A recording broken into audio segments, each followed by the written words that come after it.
Alright, so welcome to another edition of Ceremony is Everything. This is where we sort of interview people we admire and who we think have got a great story to tell, and people who we think represent what is ritual and ceremony. Today we're speaking with Marwin Selerio, and Marwin is, we've heard speak recently at another gig we did, but personal trainer, Filipino immigrant, Shorty Street actor, philosopher, man of wisdom, and a young Kiwi, I reckon, who's breaking the mould of sort of conventional personal training. So we're really looking forward to hearing what you've got to say. But I think you're redefining the category, I reckon, of personal training. So you've got a great story to tell. So Marwin, welcome. Thank you, bro. I appreciate that. What an introduction. I feel gassed up, man. I've done my job. I can walk now. Hey, well, listen. Let's kick this off. So, ceremony is everything. Is that a saying you've heard before, or does it mean anything to you? Yeah, it's true, bro. When I was thinking about your title, ceremony is everything, I was thinking to myself, okay, what about my own ceremonies or rituals or habits is going to be really valuable to your audience, you know? And the best and worst thing about my routine is that it's very specific to me, that it works only for me and my unique personality and my unique life circumstances, right? So if there's anything that I want to leave your listeners with today, it's to empower them to figure out what best works for them, to empower them to really find what makes them light up their day and what routine can they manage that also aligns to their version of healthy and successful. Yep. So throughout my whole personal training tenure since 2016, I've trained a whole diverse range of people. But the main thing that's consistent between all of them is that they all have their own version of what healthy and successful means. Yeah. Like for me, healthy means having the energy and high vitality to wake up every single day and live up to my values of creativity, contribution, curiosity, and connection. If I am at least a 7 out of 10, 10 being very high in energy, that is a successful day for me because I'm able to really amplify those values.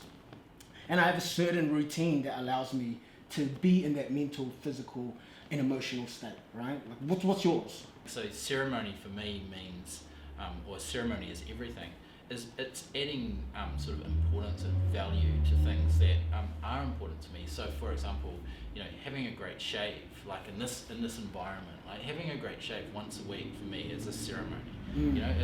It's time for reflection, it's time for obviously a little bit of vanity, a little bit of sort of like working out what my look's going to be, but actually the vast majority of it is just time to slow down, to stop, to do something properly and really just reflect.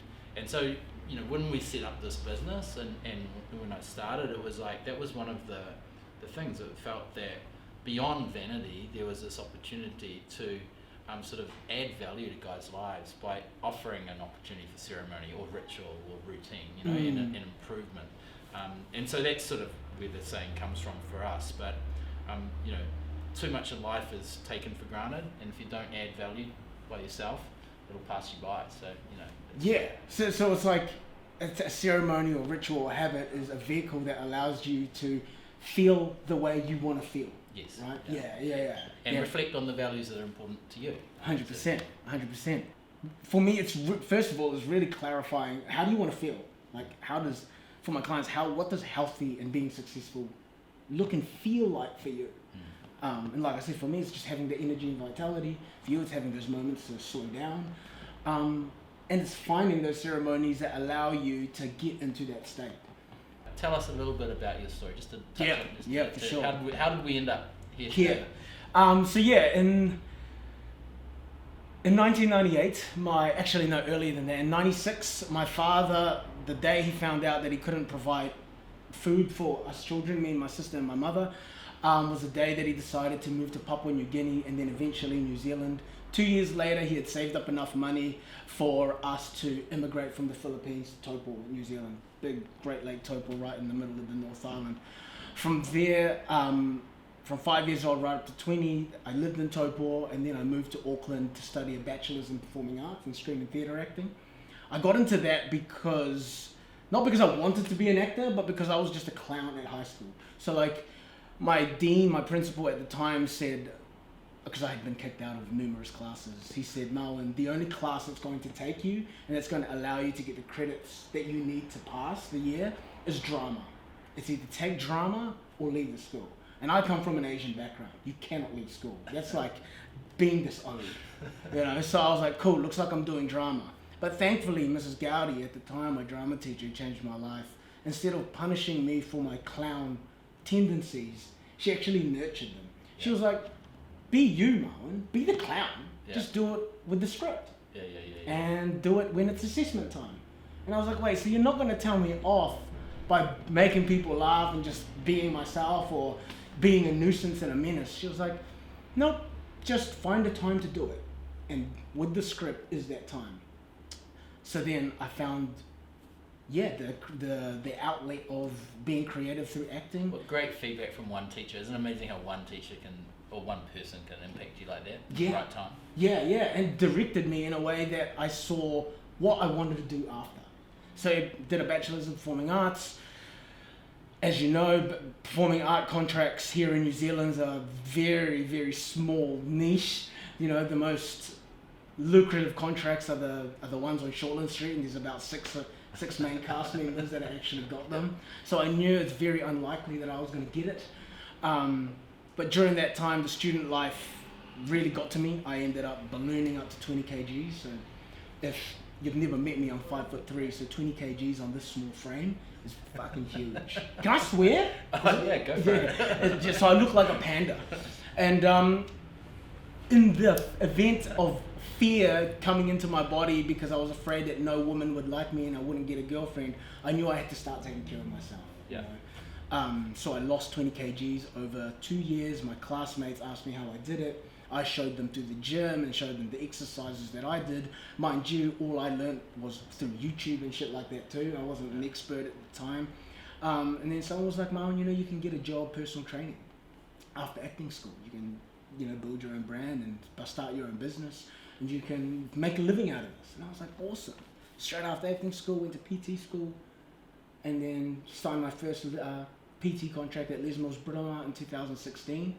Stayed there for 7 years, and then after the 2021 lockdown, I ended up getting some more equipment for my own gym because I don't know how long we were going to be in lockdown for, and I needed to exercise. And then I thought once the lockdown had finished, I thought, you know what? I think I can do this by myself now.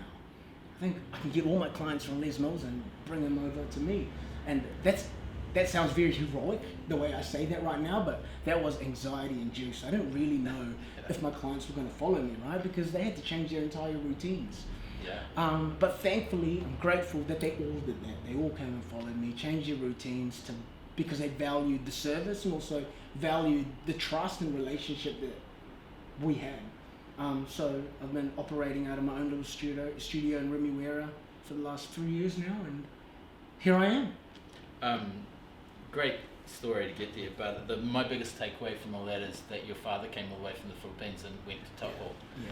So what took him to Taupo? What was the... Well, he was sponsored. He was sponsored by a Korean family who owned a Korean restaurant. So that's what took him. So that was our gateway to New Zealand. And small town New Zealand, you're a 5-year-old Filipino boy coming straight into school, I imagine. What was that like? Tough, bro. It's very tough, especially when I look back on it in hindsight. We were the first Filipino family in Taupo. So when I look around as a little 5-year-old, the people that I gravitated towards were the Māoris and the Pacific Islanders.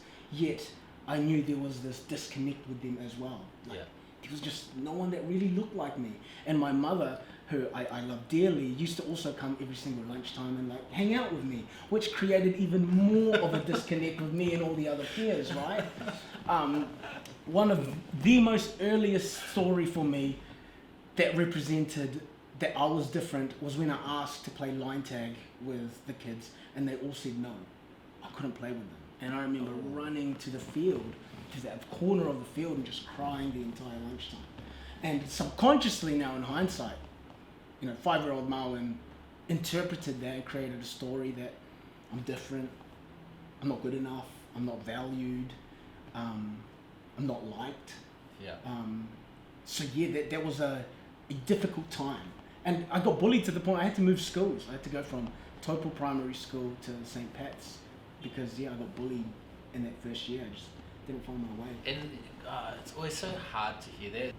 There must be so many experiences like that, you know. What a sweet story about your mum, though. I mean, our mum's great, you know. Every mum's gonna do that, you know. I have a little brother who's just moved up. Listening to that a little bit. Yeah, she'd literally bring her lunch out. That she'd bring my lunch, and me and her would just sit on the bleachers, just eating our lunch together. I'm 5 years old, you know. She doesn't speak a lick of English. I'm translating everything we need to do at the shop. She was like, she was my best friend at the time. You talked a little bit briefly about the top 5 or the Asian 5 or whatever of studies, and so what about going up to Auckland? You've come from Taupo, you've done all the hard work, then you head to Auckland and you're going to do acting course. That must have gone down pretty well. Yeah, for my parents? Yeah. My dad and my mum listed off the big Asian 5: engineering, doctor, lawyer, accountant, nurse, especially for us Filipinos. And it wasn't until I was older that they really just said that because that's what their version of successful was, passed down to what society told them was successful. But it wasn't until in year 13 where they saw my graduating play, where my parents actually saw me act, where my dad put his hand on my shoulder and was like, I'm proud of you. Go and do it. Actually, there is a story. We're on my way to Auckland. As I was moving up, I told my father that, look, Dad, I'm sorry that I didn't want to do what you wanted me to do. And my dad pulls over and he says, none of that matters. I didn't move us from the Philippines to here. It's just so you could do what I wanted you to do. I moved us so you could be happy, so you could have the opportunities. And if acting makes you happy, and if that's the opportunity you want, take it. Amazing. Yeah, isn't it great? Parents are awesome, aren't they? I watched a few of the podcasts and looked at your businesses and different things you're involved in. And I guess one of the observations that I made was that it really feels to me that you're part of a young crew of Kiwis. It just felt so vibrant, so sort of multicultural, almost diverse in every sort of sense. Do you sense that you're part of a new era of Kiwis or a new wave, or do you have any sense of that, or am I just a stale white guy sort of like? No, I fully understand what you mean, and I think that the biggest vehicle that emits that energy is definitely our run club, Run for Auckland.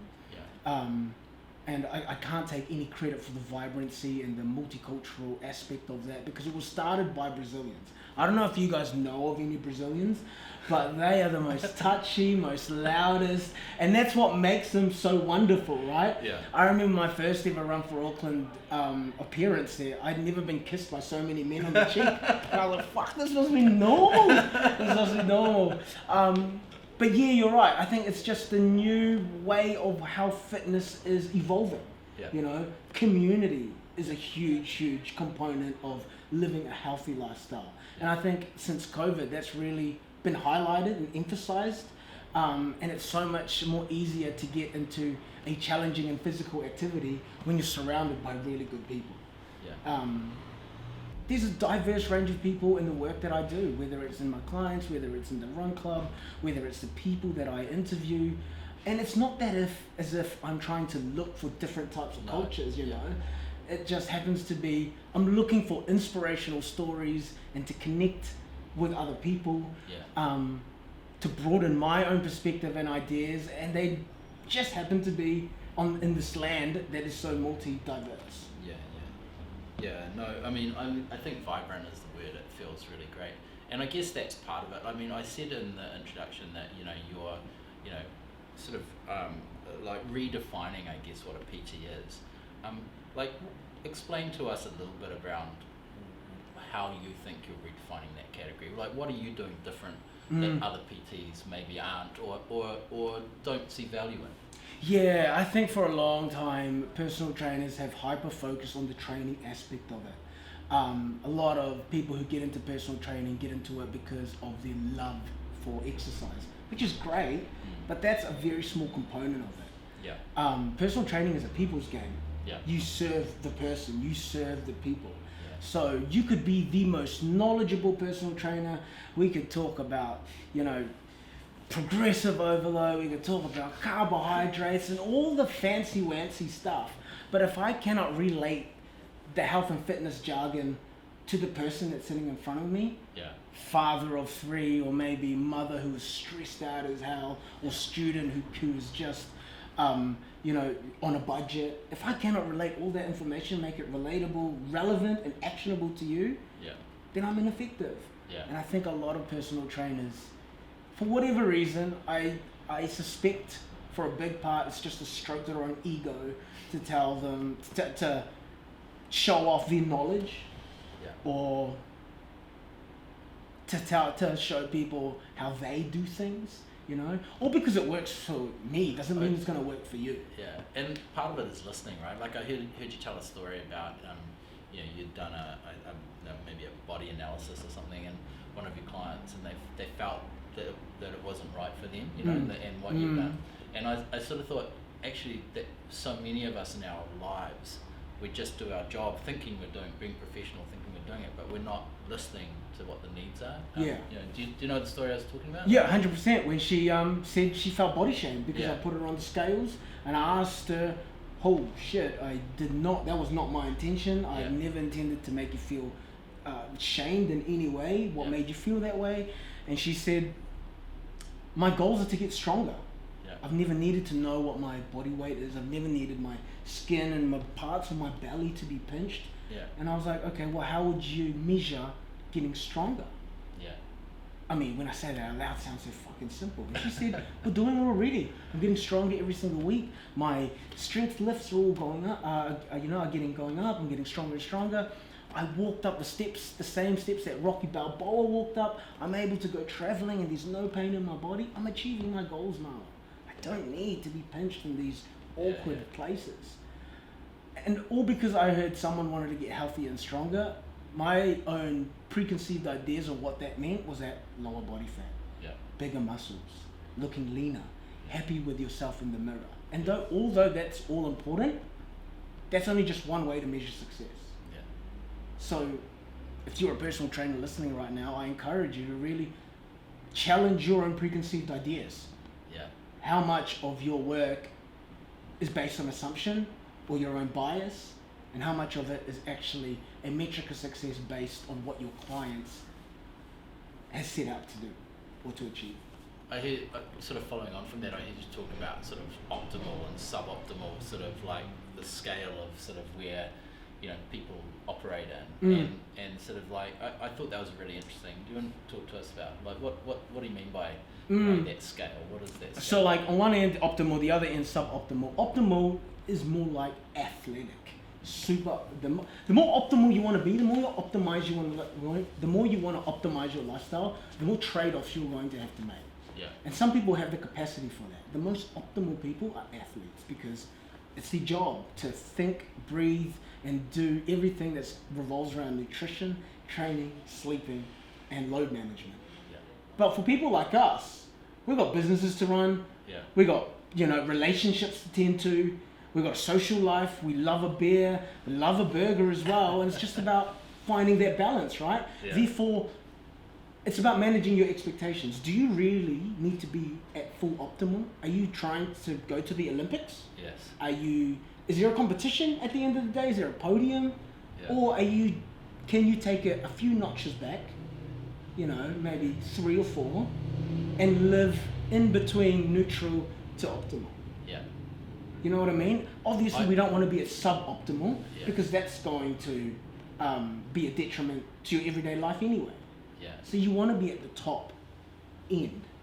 So I just think that's such a refreshing concept, right? Because in the world of sort of Tony Robbins and all of these sort of like self-help gurus and all of it, there's all this like be this person that you can be, but actually like there's a trade-off to living at an optimal level, right? And having been an athlete myself, it's like it's a massive trade-off, and there's consequences to the trade-off, which it gets lonely, right? Because like you're not socializing with people because you just can't. You're not living the lifestyle they're living, that you're not able to go to the bar because you've got to get up early in the morning and go for a run, or you're away, all these different things that go on. But I think that idea of trade-offs and is such an important part of the conversation that just doesn't seem to happen often enough. Yeah. And I thought the way you put it there was just such a clear way. It's like, because that's the spectrum, like none of us we all delve into suboptimal, right? But it's the goal of what's the trade-off you have to make in order to get into the optimal. Yeah, and it just goes back to what we were saying at the start of the conversation. This is why it's so important to really clarify what does healthy and successful look like for you, so you can make the right trade-offs that mean the most to you, that are worth it for you, rather than trying to, create decisions and ceremonies because someone else said it works for them. Yes. Yeah. A lot of the things we speak about at Triumph Disaster is sort of self-investment, and I guess one of the things right at the start when I set the business up was the idea that we weren't just a vanity project. We weren't just about making products to make ourselves look better, but it was this belief that in creating a morning ritual or a routine or products that allowed you to have some time back from the machine or from the man, like in a world where the boss can get you 24/7 and you're online all the time and everything. The moment that you walk inside that bathroom and can just put the phone down, take 5 minutes just to have a great shave or to wash your face properly or all those things, to me that felt like a really valuable investment that we were offering people.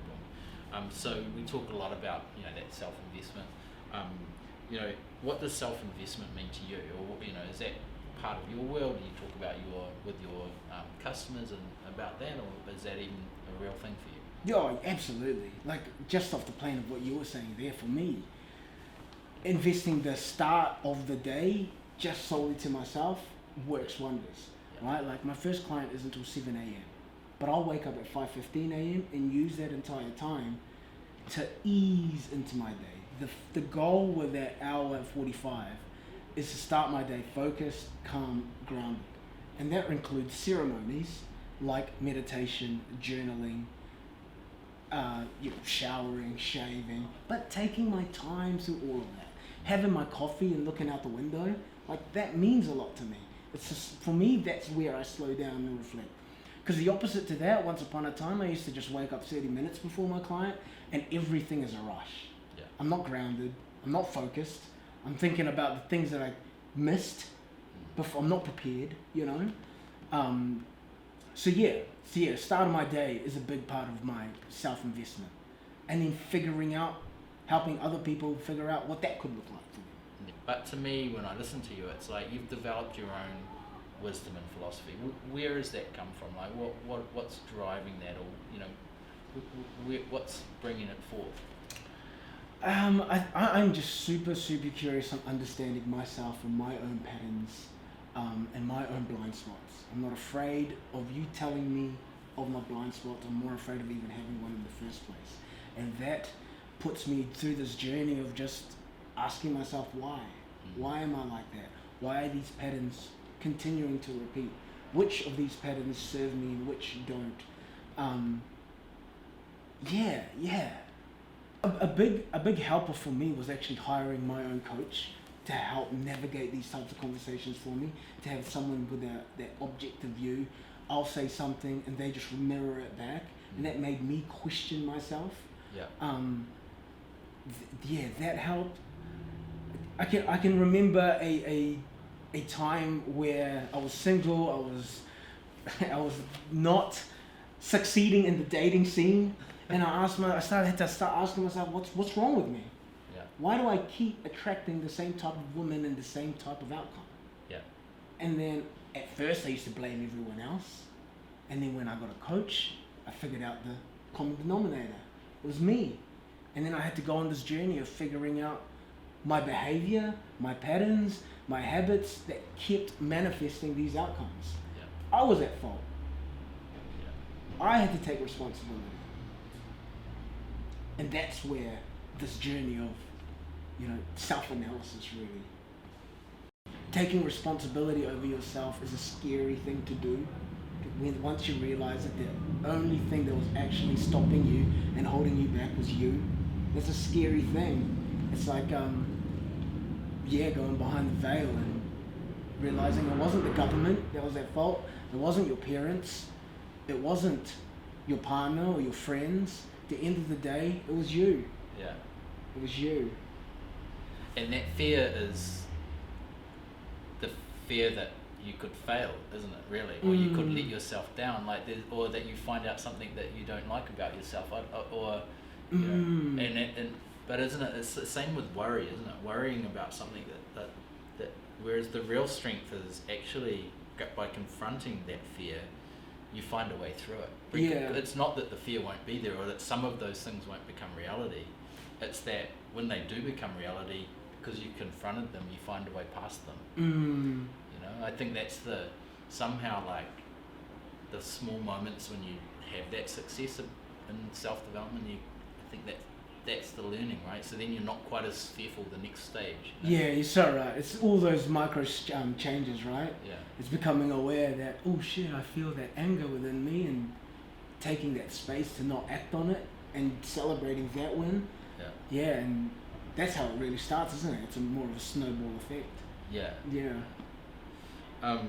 So obviously acting has been a big part of your life, and I think that, you know, I've got sort of 3 kids. I talk to them about the idea of like just keeping skills going and the idea of triangulation. And what I mean is, you're never sure what the future's going to hold. You're never sure where the opportunities are going to be, and throwing all your eggs into one skill set or one thing that you're good at is great, but like also like trying to have 3 things that you are at least interested in. You don't even necessarily have to be good at.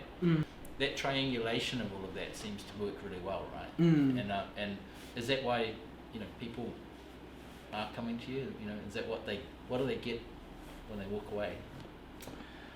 Yeah. What do people get when they walk away? I mean, what did you get when you walked away? I got wisdom, and I got philosophy, and I got like energy. Yeah. I got that, and I thought to myself, there's a lot of giving in that, right? Like that must be exhausting for you at times, because I felt like you gave me some energy, you gave me something. I walked out the door, and you know, that takes a lot out of you. I was just thinking. I was like, that's when you were saying all that. It was not my intention to boom, perform.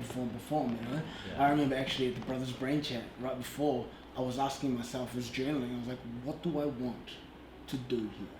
You know, and it was contribute, Yeah. connect.